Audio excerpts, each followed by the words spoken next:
5 urban legends that turned out to be real. You think urban legends are fake, just stories we tell to scare kids. But what happens when the monster has a real name, a real arrest record, and a real body count? These aren't myths. These are 5 urban legends that actually happened.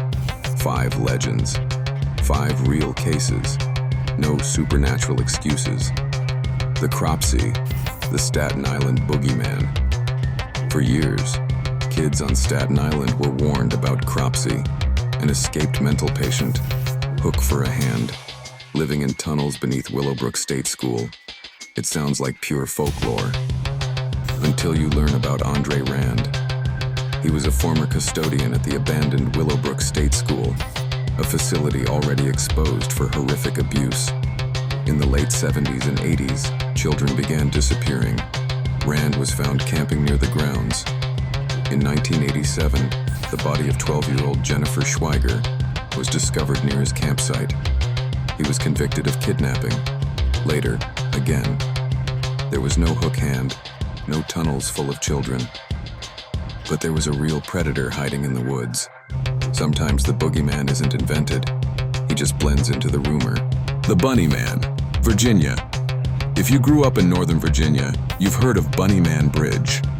The story: an escaped asylum patient in a rabbit suit, swinging an axe on Halloween night. Here's what actually happened.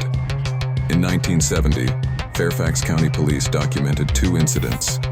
A man in a white bunny costume approached a parked couple. He threw a hatchet through their windshield. 10 days later, a security guard reported a man in a bunny suit threatening him with an axe. The suspect was never caught. No asylum bus crash, no massacre, just a real man in a costume, attacking strangers, which is almost worse, because that means it wasn't a ghost. It was just a person. Charlie No Face. Pennsylvania teenagers used to drive at night looking for Charlie No Face, a glowing green monster with a melted face. The truth? His name was Raymond Robinson. As a child in 1919, he was electrocuted climbing a bridge. He lost his eyes, nose, and an arm. To avoid frightening people, he walked at night along rural roads. That's it. But human psychology fills gaps with fear. Low light, unfamiliar face, rumors spreading. Over time, a disfigured man became a glowing creature. Most people never met him. They just preferred the monster version. Most urban legends don't start with monsters. They start with incomplete information. And once fear fills the gaps, it spreads fast. If you're into stories like this, where fear comes first, and then we break down what's actually happening, you'll probably enjoy the rest of what we do here. Now let's go deeper. The alligators in the sewers. New York giant albino alligators living under New York City. Impossible, right? On February 10th, 1935, the New York Times reported teenagers pulling an 8-foot alligator from an East Harlem sewer. In 2010, police captured another one in Queens near a storm drain. No breeding mutant population, but real alligators did end up in the system.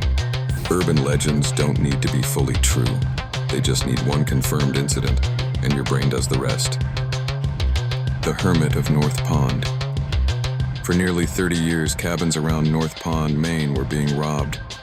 Food gone, batteries missing, clothes disappearing. People blamed a ghost. It wasn't. It was Christopher Thomas Knight. In 1986, he walked into the woods and didn't speak to another human for 27 years. He survived by committing over 1,000 burglaries. No violence, just isolation. He was arrested in 2013. The ghost had been living quietly in the trees the entire time. Not supernatural, just invisible. Here's what makes these stories powerful. None of them are fully supernatural. They started with something real, and your brain filled in the blanks. We don't just fear monsters, we fear uncertainty. And when information is missing, the mind writes horror fiction automatically.